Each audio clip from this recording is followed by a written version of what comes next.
نحمده ونصلي على رسوله الكريم اما بعد اعوذ باللہ من الشیطان الرجیم بسم اللہ الرحمن الرحیم وَلَقَدْ عَلِمْتُمُ الَّذِينَ اعْتَدَوْا مِنْكُمْ فِي السَّبْتِ فَقُلْنَا لَهُمْ كُونُوا قِرَدَةً خَاسِئِينَ فَجَعَلْنَاهَا نَكَالًا لِمَا بَيْنَ يَدَيْهَا وَمَا خَلْفَهَا وَمَوْعِظَةً لِلْمُتَّقِينَ صدق اللہ العظیم۔ قال النبی صلی اللہ علیہ وسلم من رأى منکم منکرا فلیغیرہ بیدیہ وَإِن لَمْ تَسْتَطِعْ فَبِلِسَانِهِ وَإِن لَمْ تَسْتَطِعْ فَبِقَلْبِهِ وَذَلِكَ أَضْعَفُ الْإِيمَانِ أو كما قال علیہ الصلاۃ والسلام۔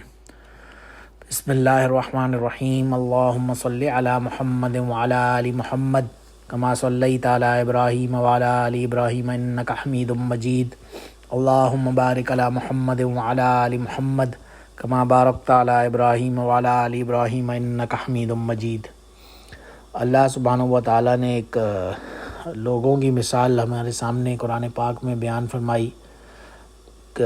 تقریباً 4-5 مقامات پر اس کا ذکر آتا ہے، جیسے کہ سورہ بقرہ میں فرمایا وَلَقَدْ عَلِمْتُمُ الَّذِينَ اعْتَدَوْا مِنْكُمْ،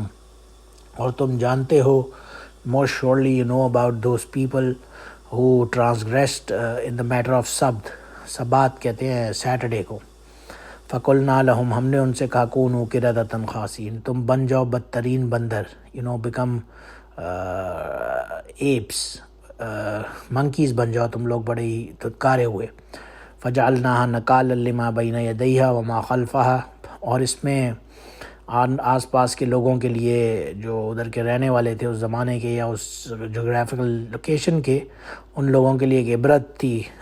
خدا سے ڈرنے والوں کے معاملے میں، اور جو لوگ خدا سے ڈرتے تھے یا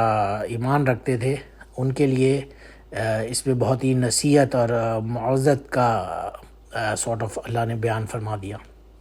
تو یہاں سٹوری چل رہی ہے، جو پیپل آف ایلیا تھے انہوں نے ٹرانسگریس کیا، اللہ کی جو شعائر اللہ تھے ان کے مطابق جو اصول تھے، جو رولز اینڈ ریگولیشنز تھے،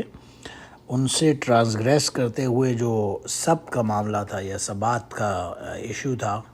اس میں دے ٹرانسگریسڈ، اور ہیلا کر کے انہوں نے وہ قانون توڑا اللہ کا، اور پھر اس کی سزا پائی۔ تو اسی کا ذکر یہاں پہ آ رہا ہے، ان کو اللہ نے بندر بن جانے کا یا منکیز بن جانے کا آرڈر دیا، اللہ نے کہا کون، اور وہ بندر بن گئے سارے۔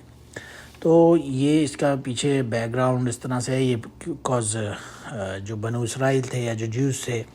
ان کا نارمل ہمیشہ سے ہی یہ رہا ہے کہ ہر چیز میں ہی لجت اور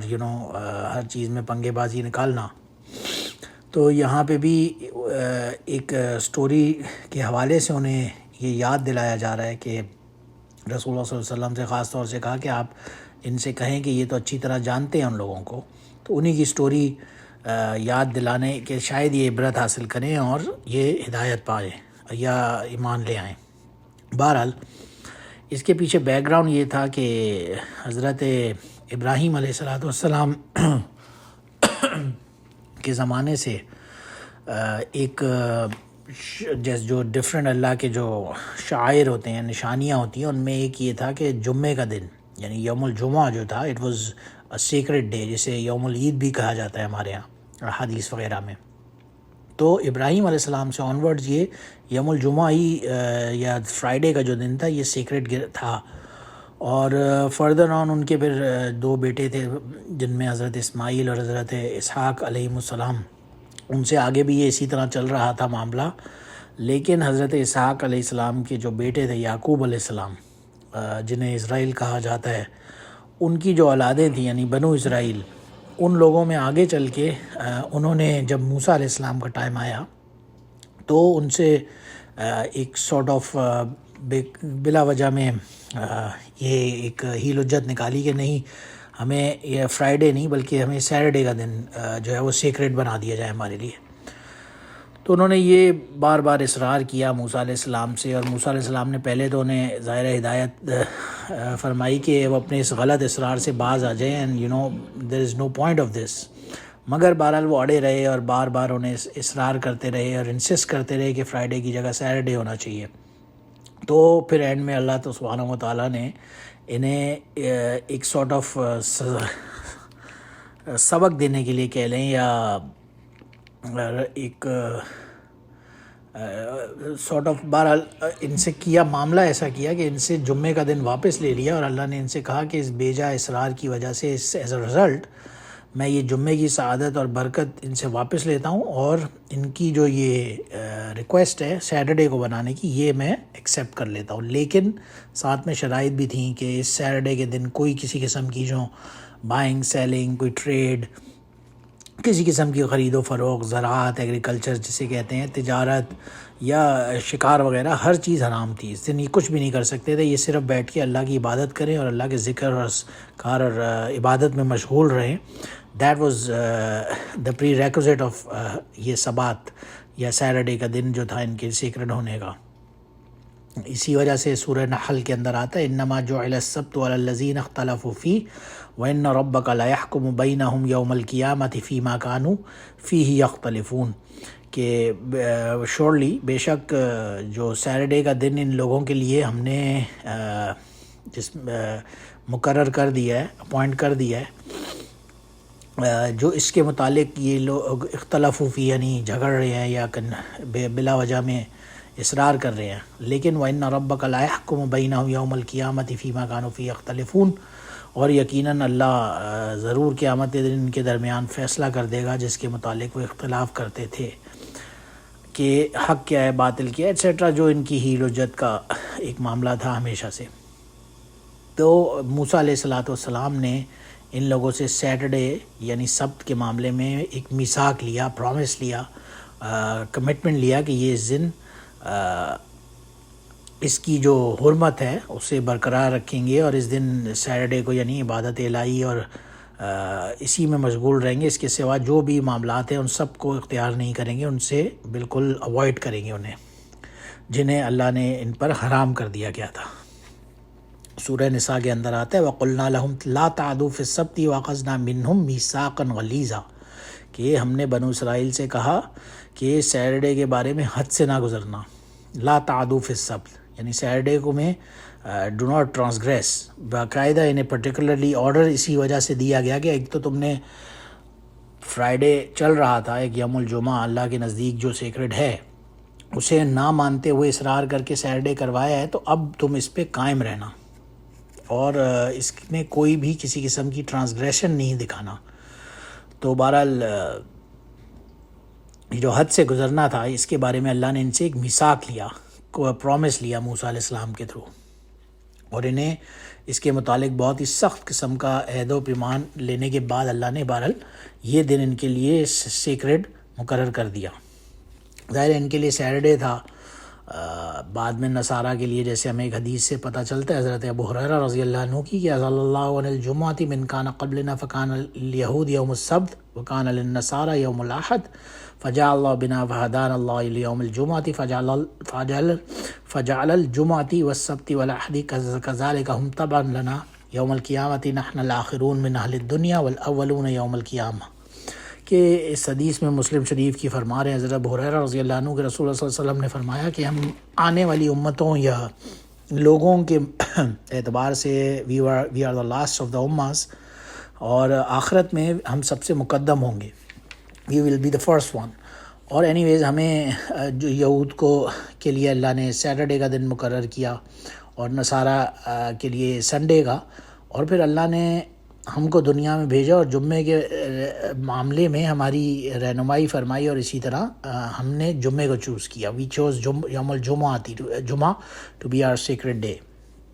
خیر اس سبات کے معاملے میں کیونکہ یہاں پہ ہمارا ٹاپک وہ ہے، تو اس حوالے سے جو ان کے اوپر ریسٹرکشن تھی یا جو ان کے اوپر یہ کہہ لیں کہ باؤنڈریز تھی ان کی، وہ ظاہر ہے قرآن میں تو ہمیں جگہ جگہ پتہ چلتا ہی ہے، لیکن اس کی بالکل اتھینٹیکیشن توراہ کے اندر بھی آج بھی انفیکٹ جو ہماری جتنی بھی تحریفات کے بعد جتنی بھی یعنی اس کے اندر مینیپولیشنز کے بعد آج بھی اگر اس میں ہم بک آف ایکسڈس کھولتے ہیں اور چیپٹر 31 اور اس کی ورس نمبر 12 سے لے کر آنورڈ 17 تک اگر ہم دیکھتے ہیں تو اس میں کیٹیگوریکلی آتا ہے، دین یہ بائبل کے ورڈز ہیں، just quote unquote, then the Lord said to Moses Say to the Israelites, you must observe my Sabbats. This will be a sign between me and you for the generations to come, so you may know that I am the Lord who makes you holy. Observe the Sabbath because it is holy to you. Anyone who desecrates it must be put to death. Whoever does any work on that day must be cut off from his people. For 6 days work is to be done, but the 7th day is Sabbath of rest, holy to the Lord. Whoever does any work on Sabbath day must be put to death. The Israelis are to observe the Sabbath, celebrating it for generations to come as a lasting covenant. It will be a sign between me and the Israelis forever. For in 6 days the Lord made the heavens and the earth, and on the 7th day he abstained from the work and rested. Anyways, یہ Bible کے book of ایکزڈس کے words ہیں. وہاں پہ یہ categorically آتا ہے کہ موسیٰ علیہ السلام سے خدا نے کہا، یعنی اللہ نے کہا کہ آپ ان سے سیٹرڈے کے معاملے میں انہیں بالکل وارن کر دیں کہ یہ میرا دن ہوگا، اور بہرحال باقی 6 دن کام کریں، اور 7ویں دن جو ہوگا وہ اس دن صرف ذکر و اذکار میں مشغول رہیں، اور کسی فارم میں کسی بھی دنیاوی ایکٹیویٹی میں انوالو نہ ہوں. اور باقاعدہ اس کے لیے قتل تک کی سزا مقرر فرمائی، جو آج بھی بائبل میں لکھی ہوئی ہے سبت کے حوالے سے. جو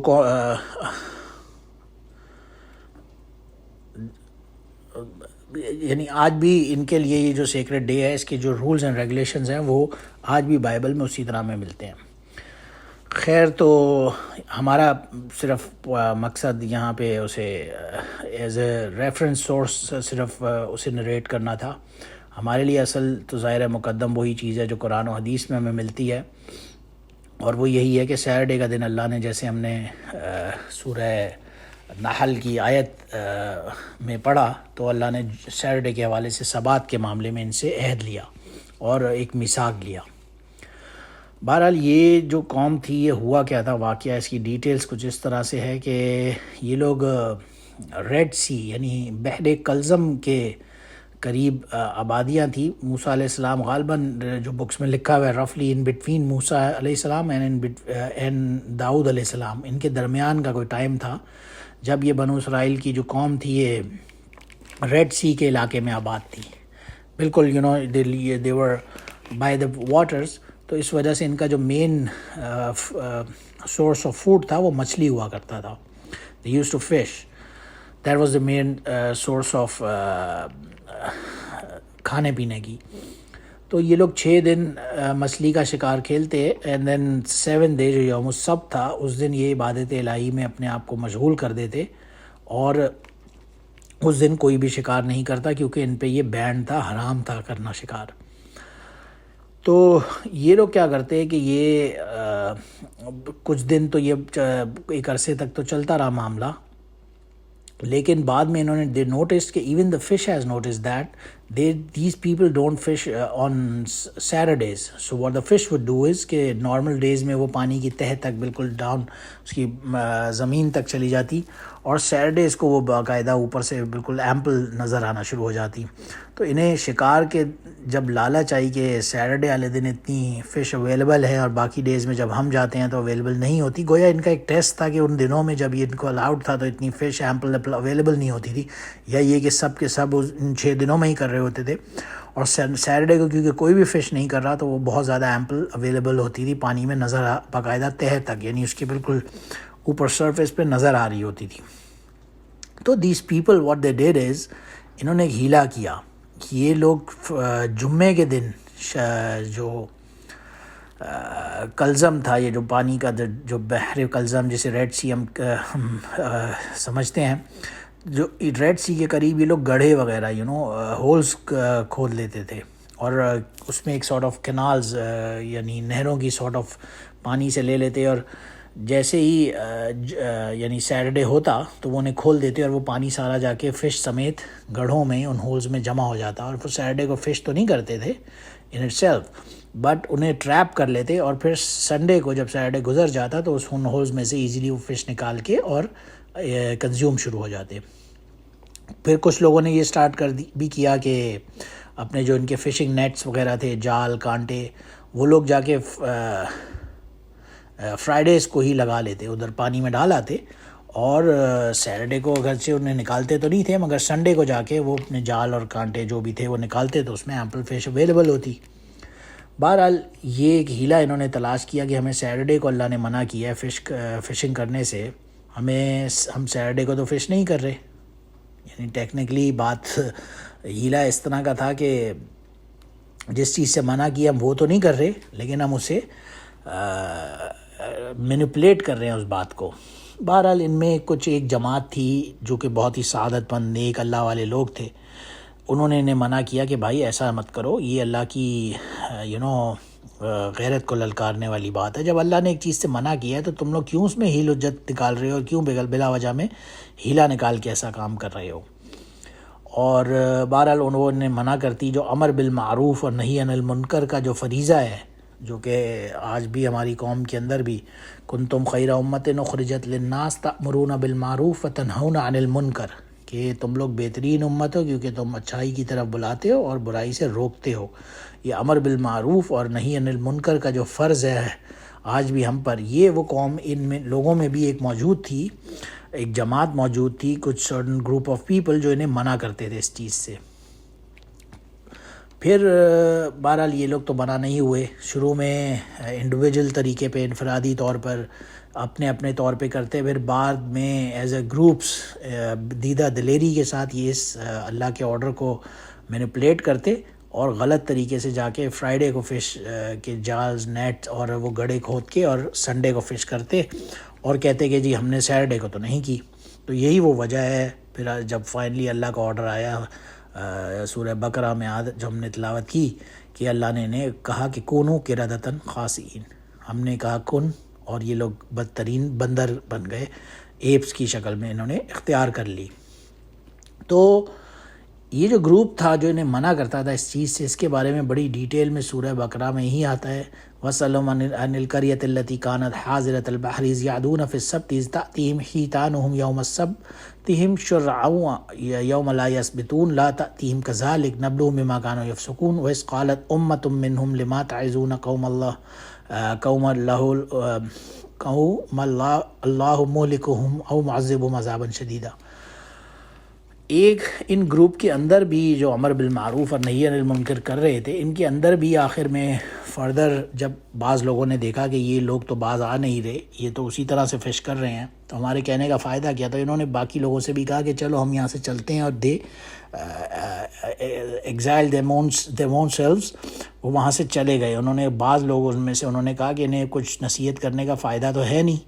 تو ہم یہاں سے چلے جائیں، انہیں بولنے کے سے حاصل کیا ہو رہا ہے۔ لیکن بہرحال اس میں سے پھر بھی بعض لوگ تھے جنہوں نے کہا نہیں، ہم تو انہیں بولتے رہیں گے، شاید کہ انہیں احساس ہو جائے اور یہ اللہ کی اس جو یہ خلاف ورزی کر رہے ہیں قانون کی، شاید یہ اس سے باز آ جائے اور رک جائے۔ بہرحال ان کی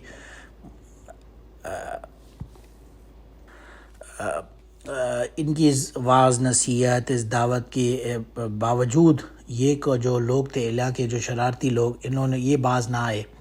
اور انہی کے بارے میں سورہ مائدہ میں آتا ہے قُلْ هَلْ أُنَبِّئُكُم بِالشَّرِّ مِن ذَلِكَ مَثُوبَةً عِندَ اللَّهِ، کہ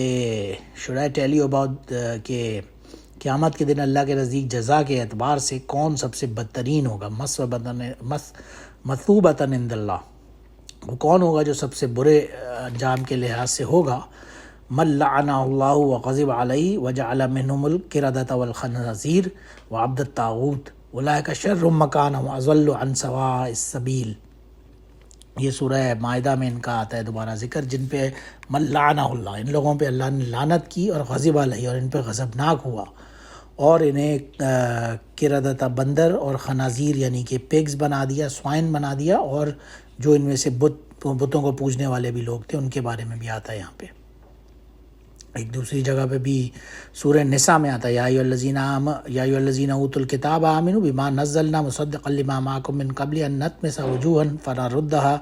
علی ادبارها او نلعنهم کما لعنا اصحاب السبت وکان امر اللہ مفعولا، کہ اہل کتاب کو اللہ نے وارن کیا بعد میں بھی جا کے کہ تم باز آ جاؤ اور ایمان لے آؤ اس کتاب پر، یعنی قرآن پاک پہ، کیونکہ کہیں ایسا نہ ہو کہ جیسے پہلے لوگوں کے ساتھ کیا تھا کہ ان کی نت مسا وجوہن، ان کے چہروں پر کو مٹا ڈالا اللہ نے، فنرد علیہ ادبار یا او نلعنہم کما لعنا اصحاب السبت، یا ایسا نہ ہو کہ اللہ تمہیں بھی اپنی لعنت کا مستحق کر دے جیسا کہ اصحاب سبت والوں کو کیا۔ تو یہ بار بار اللہ انہیں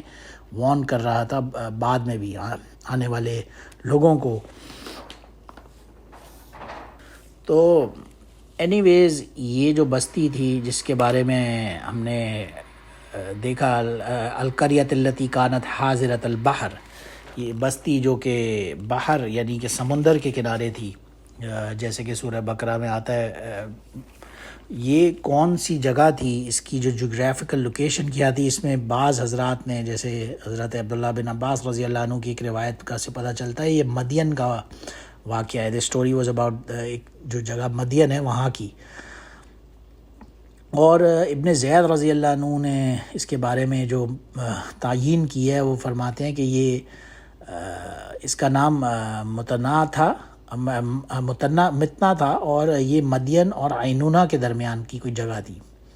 بہرحال ایک حضرت عبداللہ بن عباس کی رضی اللہ عنہ کی دوسری روایت سے ہمیں پتہ چلتا ہے کہ this was the place of Aelia جسے کہا جاتا ہے، یہ بحر کلزم یعنی ریڈ سی کے پاس کہیں تھا، فرام جو وادی طور سینا ہے، ماؤنٹ سائنائے، اس کے اور رفلی ایلا ایجپٹ مصر کے درمیان کہیں کی کوئی جگہ لوکیشن تھی جہاں پہ یہ واقعہ پیش آیا۔ یعنی اگر کوئی شخص طور سینا یعنی ماؤنٹ سائنائے سے ٹورڈز ایجپٹ جا رہا ہو تو راستے میں کہیں یہ پہ آتا ہے، یا پھر اگر کوئی بندہ مصر سے ٹورڈز مکہ کی جانب جا رہا ہو تو راستے میں کہیں یہ ساحل یعنی کہ بالکل پانی کے کنارے پہ یہ جگہ آتی ہے۔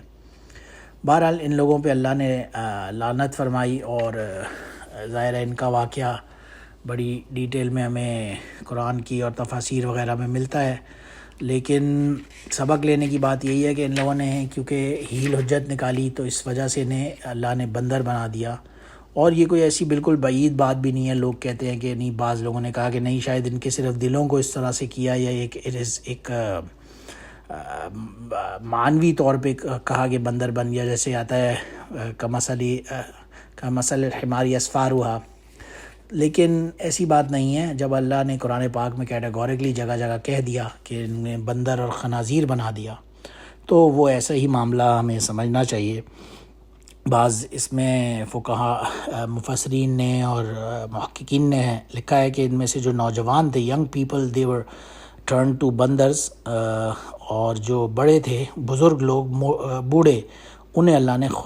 خنزیر یعنی سوائنز کی شکل میں بنا دیا۔ تو یہ جو چینج آف فارم ہے، اس کے بارے میں کوئی ایسی انبلیویبل بات بھی نہیں ہے۔ جو ہماری بیسک تھیوری آف ریولوشن آج کے زمانے میں چلتی ہے، وہ تو اس کی پوری بیسس ہی یہی ہے کہ how from one particular body to اندر یہ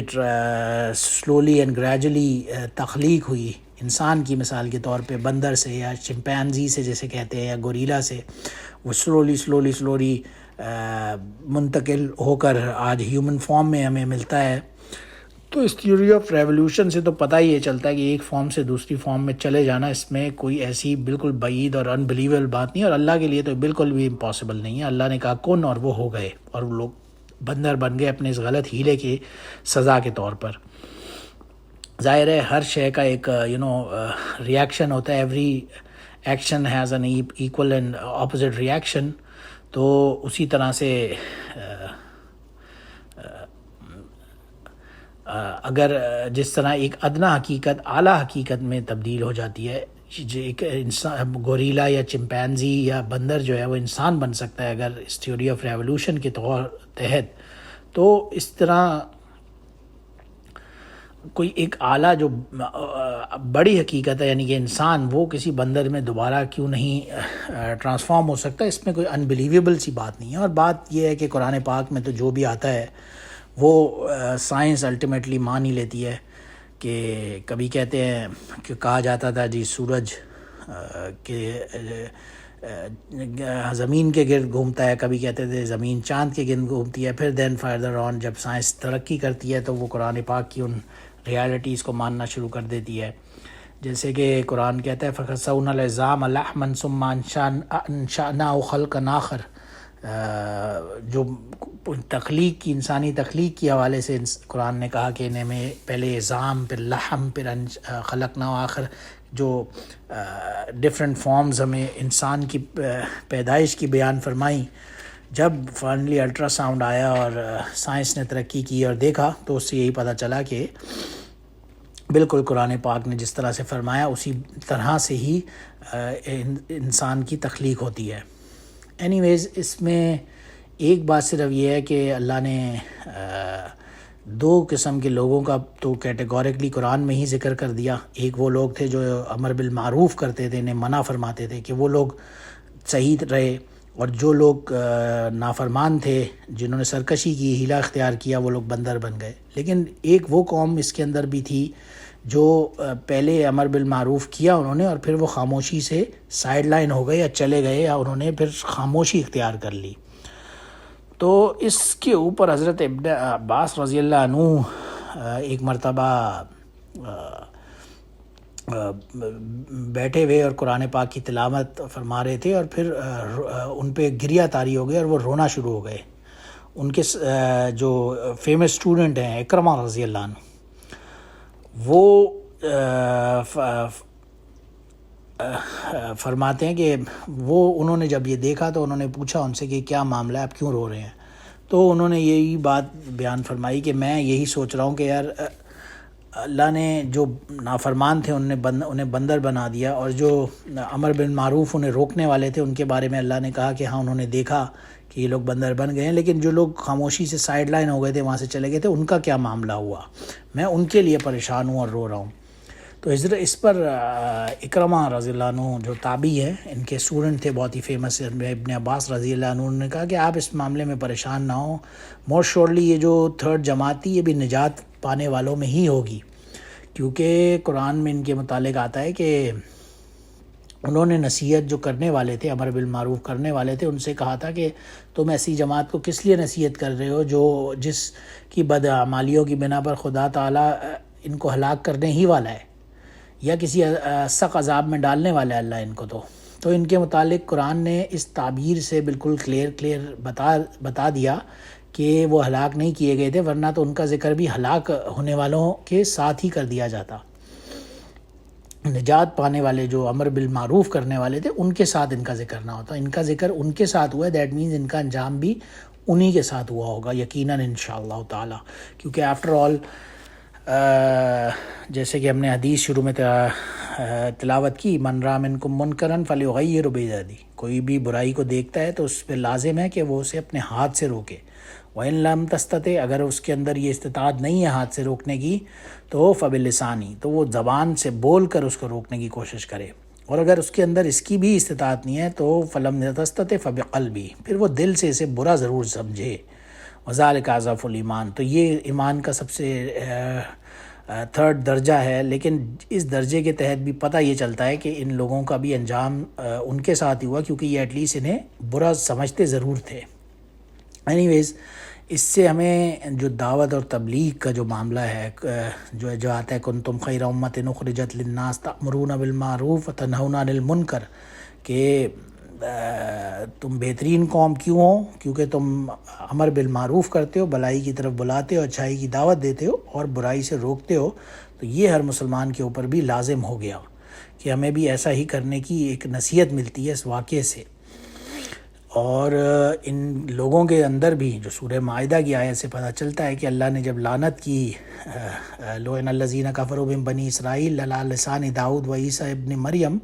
اللہ نے داؤد اور عیسیٰ ابن مریم کی زبان سے ان کے اوپر لعنت جب فرمائی، وہ کیوں فرمائی؟ ذالک بما عصوا وکانوا یعتدون، کہ وہ نافرمانی کرتے تھے، اور کانوا لا یتناہون عن منکر فعلوہ لبئس ما کانوا یفعلون، خدا کی حدود سے تجاوز کرتے تھے، وہ بری باتوں سے لوگوں کو روکتے نہیں تھے. اس بات پر اللہ نے ان پر لعنت فرمائی، اور خود بھی لعنت فرمائی، اور ظاہر ہے یہاں پہ کیا فرمایا، داؤد اور عیسیٰ علیہ السلام کی زبان سے ان پہ لعنت فرمائی. تو بہرحال اس سے بھی دعوت کا جو اچھائی کی طرف بلانے کا اور برائی سے روکنے کا معاملہ ہے، اس کی ایمفسس اور امپورٹنس کا پتہ چلتا ہے. ایک روایت میں آتا ہے حضرت عدی بن عمیرہ رضی اللہ عنہ کی کہ رسول اللہ صلی اللہ علیہ وسلم نے فرمایا ان اللہ لا يعذب العام بعمل الخاص حتى يروا المنکر بین ظہرانہم وهم قادرون علی ان ینکروا فلا ینکرونه فاذا فعلوا ذلك عذب اللہ الخاص والعامہ،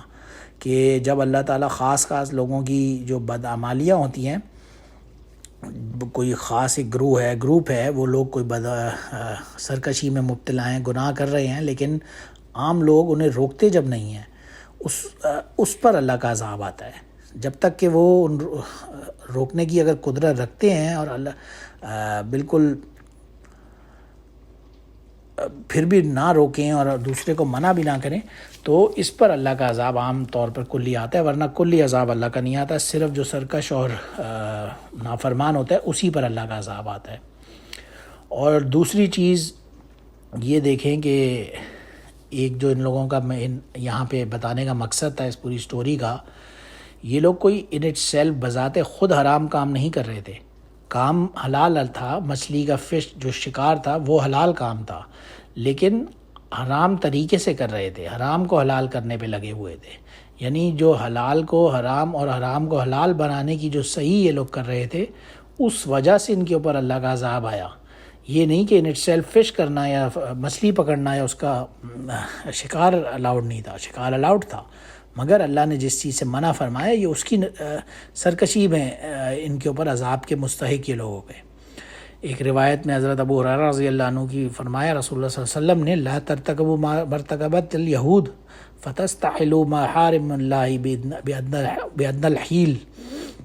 کہ تم ان معاملات میں کا ارتکاب نہ کرنا جس کا یہود نے ارتکاب کیا، کہ اللہ کی حرام کی ہوئی باتوں کو معمولی ہیلوں کے ذریعے حلال کر لیا کرتے تھے۔ جیسے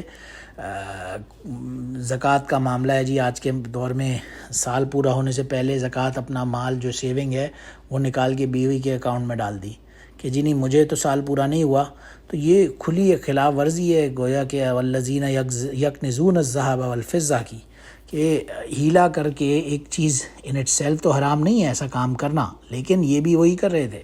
کہ حلال کام کو حرام طریقے سے کر کے اور جائز ڈکلیئر کرنے کی کوشش کر رہے تھے، تو اس وجہ سے ان کے اوپر عذاب آیا۔ لاسٹ بٹ ناٹ لیسٹ ایک پوائنٹ جو یاد رکھنے کے لیے ضروری ہے وہ یہ ہے کہ ہمیشہ ایک رول ہے قرآن کا کہ جو پاداش عمل از جن سے عمل ہو، جو جس قسم کا معاملہ کر رہا ہے اس کی ان سیلف جو اینڈ رزلٹ ہے وہ اسی طرح سے ہوتا ہے۔ یعنی یہ لوگ بھی ظاہر میں حق کے مشابہ اور باطن میں اس کے مخالف ہیں، تو اس کو سزا بھی جن سے عمل ہی سے دی گئی۔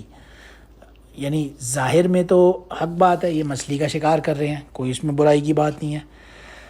لیکن باطن میں کیونکہ اللہ نے اس سے منع کیا ہے تو اور وہ اس آرڈر کو توڑ رہے ہیں تو یہ اس کی خلاف ورزی کر رہے ہیں، اس وجہ سے ان کا جو عمل تھا وہ کیونکہ باطن میں اس کے مخالف تھا، ظاہر میں اگرچہ حق تھا، اس وجہ سے انہیں سزا بھی جو ملی وہ ایسی ملی کہ جن سے عمل کے اعتبار سے ہی۔ اس حوالے سے ابن کثیر رحمہ اللہ نے اپنی تفسیر میں لکھا ہے فَلَمَّا فَعَلُوا ذَلِكَ مَسَخَهُمُ اللَّهُ إِلَىٰ صُورَةِ الْقِرْدَةِ وَهِيَ أَشْبَهُ شَيْئًا بِالْأَنَاسِ فِي الشَّكْلِ الظَّاهِرِ وَلَيْسَتْ بِإِنسَانٍ حَقِيقَةٌ فَذَلِكَ أَعْمَالٌ هَٰؤُلَاءِ وَحِيلَتُهُمْ لَمَّا كَانَتْ مشابهة للحق في الظاہر ومخالفة في الباطن كان جزاء من جنس العمل، کہ when the Jews نے یہ کیا تو اللہ نے ان بندروں کی شکل میں مسخ ان کو کر دیا، اور اس لیے کہ جو ظاہر شکل میں بندر انسان سے زیادہ مشابہ ہے، اگرچہ ان ریالٹی حقیقت میں وہ انسان نہیں ہے، بندر منکی جو ہے، ایپ ہے، گوریلا ہے، وہ ایک الگ جنس ہے، ایک الگ اسپیسی ہے، لیکن بہرحال جب ان یہود کے اعمال، ان کی غلط عمل اور ہیلے جو کہ ظاہر میں جیسے ہم نے کہا کہ حق اور کے مشابہ تھا لیکن باطن میں اس کے مخالف تھا، اس کے اگینسٹ تھا، تو ان کو سزا بھی جن سے عمل ہی سے دی گئی اور انہیں بندر اور خنزیر کی فارم میں اللہ نے بدل دیا۔ بہرحال اس میں یہی ہے کہ جو ادائے فرض میں اس کی پرواہ نہیں کرنی چاہیے کہ جن کے مقابلے میں فریضہ ادا کیا جا رہا ہے وہ اس کو قبول کرتے بھی ہیں کہ نہیں، جو سننے والا ہے وہ مانتا بھی ہے کہ نہیں، بس اپنی کام کرنا چاہیے، جو حق بات ہے اسے بیان کرنا چاہیے، اس لیے کہ ادائے فرض کی جزا میں کیا کم سعادت ہے کہ وہ شخص جو یہ کر رہا ہے اسے اللہ کی رضا اور اجر و ثواب مل رہا ہے، اور ظاہر ہے وہ اس کا یقیناً آخرت میں جنت اور اعلیٰ مقام کا مستحق بن رہا ہے، تو اس کی جو اینڈ رزلٹ ہے اس سے بالا تر انسان کو چاہیے کہ اس واقعے سے خاص طور سے نصیحت حاصل کرے اور امر بالمعروف اور نہی عن المنکر کا جو معاملہ ہے اس پہ خاص طور سے ایمفسس کے ساتھ عمل کرنے کی کوشش کرتا رہے۔ اللہ ہم سب کو اس کی توفیق عطا فرمائے، ہم سب کو امر بالمعروف یعنی صحیح کام پر بلانا، دعوت دینا، انوائٹ کرنا، اور غلط کام سے روکنا اور اسے سٹاپ کرنا، چاہے ہاتھوں سے نہ صحیح تو زبان سے ہی صحیح، اور زبان سے بھی نہیں صحیح تو ایٹ لیسٹ دل سے اسے برا سمجھنے کی توفیق عطا فرمائے۔ وآخر دعوانا ان الحمدللہ رب العالمین، سبحان ربک رب العزت عما یصفون وسلام علی المرسلین والحمدللہ رب العالمین۔